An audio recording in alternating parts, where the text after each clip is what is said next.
Today on At Your Leisure, we have crawlers, singers, and swimmers. I'm Rhea Rossi Booth. And I'm Chad Booth. Join us today from the newest water-based attraction in the West, where you'll find more than just fish. Then, Stephen Human finds out how music and recreation go together in one all-inclusive destination. Finally, Terry Wood shows off a man-made obstacle course that will split your rig in two. Own the outdoors with AYL right now.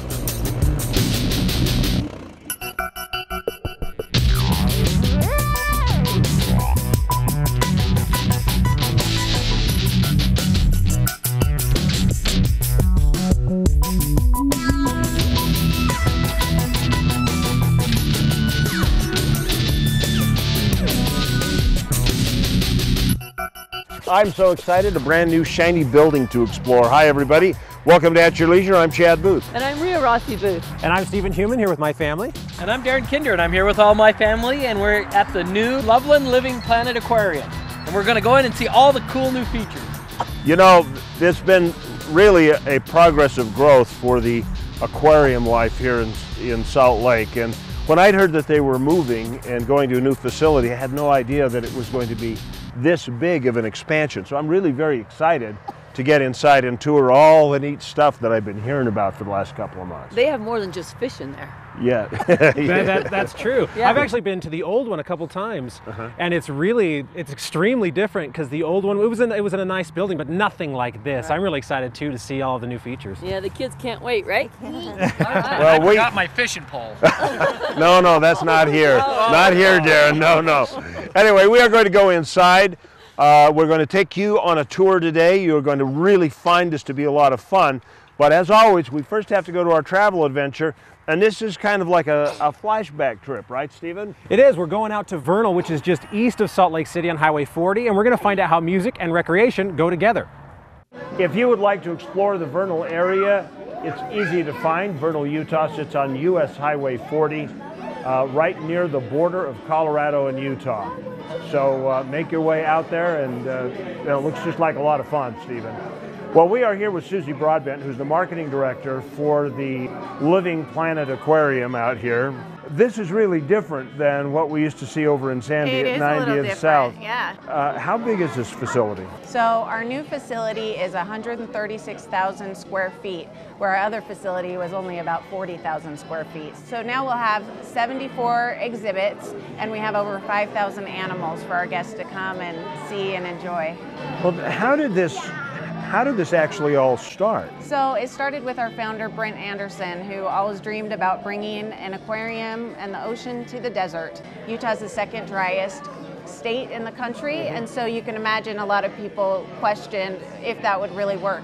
So he actually started with the outreach vans, visiting all the elementary schools. From there, I think a lot of the community and government saw that Utah can support an aquarium, and so then we were able to raise some funds and be able to build this beautiful world-class facility. It looks like the penguins right now are not wanting to miss dinner. Oh yeah, it looks like they're getting fed. The penguins actually eat 10% of their body weight every single day. Oh. So those guys can eat. How do you clean all the water in this place? See our gal in there? Yeah. She's probably in there with a hose several times a day. So. How about all the water in the tanks? I mean, you know, this could consume a whole lot of water. I think in my home aquarium, I got to throw stuff out. How do you? I mean, you can't be replacing this water. It's a great question. As we designed this, our in-house team actually created a water reclamation program. So our water is actually recycled 4 times before we dispose of it. It'll go, say, to shark tanks, and then it will get scrubbed and cleaned and put into another tank. The last stop, as you can imagine, is the penguins, because they're the messiest. No animal wants it after it's been here. Well, that's great. Listen, we've got to take a commercial break. We still have a lot to show you here.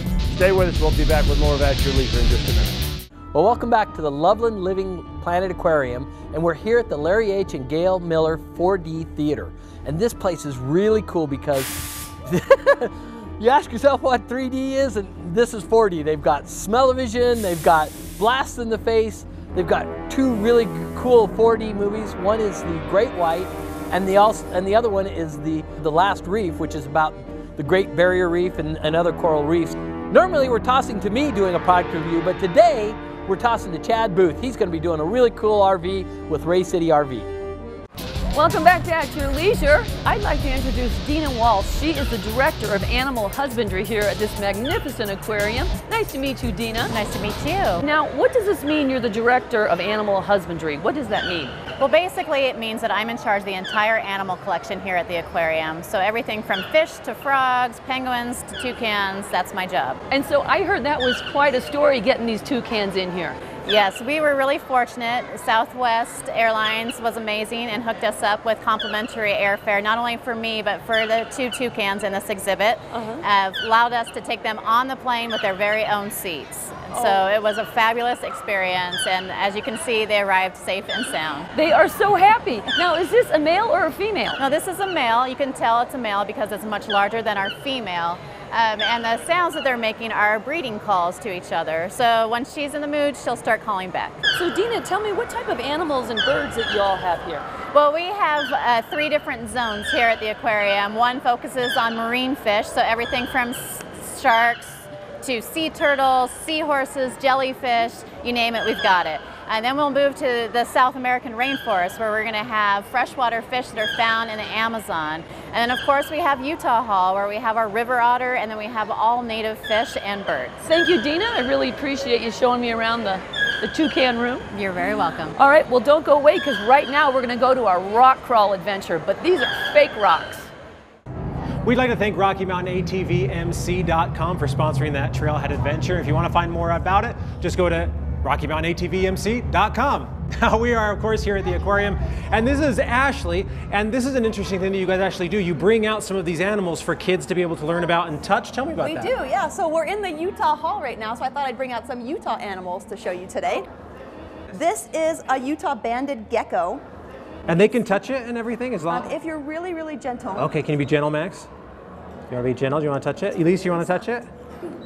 So you guys will bring this out for people here who come to the aquarium, but you also go to schools, is that right? We do, yeah. You said you were in 4th grade, right? You probably saw one of our programs. Yeah, we bring out different Utah animals, and we do a Utah presentation based on what kind of animals we have here in our state. And we talk about how to conserve water and how the animals live in different environments in Utah. So this banded gecko is more of a desert creature. So we not only talk about kind of how their color helps them to blend in and how they use their tail to store water, but how they live more in dry areas. Yeah, he's kind of cool, huh? So the other one was a reptile. This is an amphibian. So we can't touch this one because they drink through their skin. So any kind of oils or lotions or germs that we have on our hands can get absorbed into their skin. But they're pretty cool. They can get about 1 foot long. So where do these live in Utah? They are all over the place in different areas that have wetlands. And they're an indicator species, which means that if you don't see any tiger salamanders out in the wild, that area is probably not healthy enough for them to survive. So they kind of tell us where wetlands are that are healthy and not polluted or anything like that.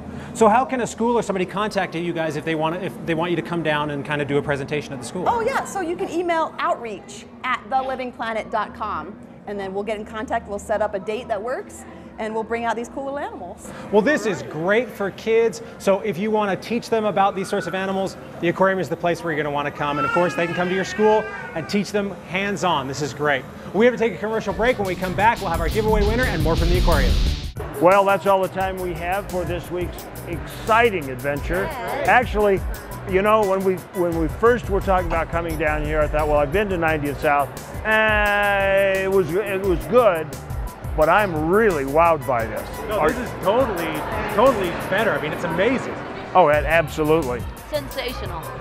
I guess that's really all we can say, except that we're out of time. Thanks for joining us on At Your Leisure.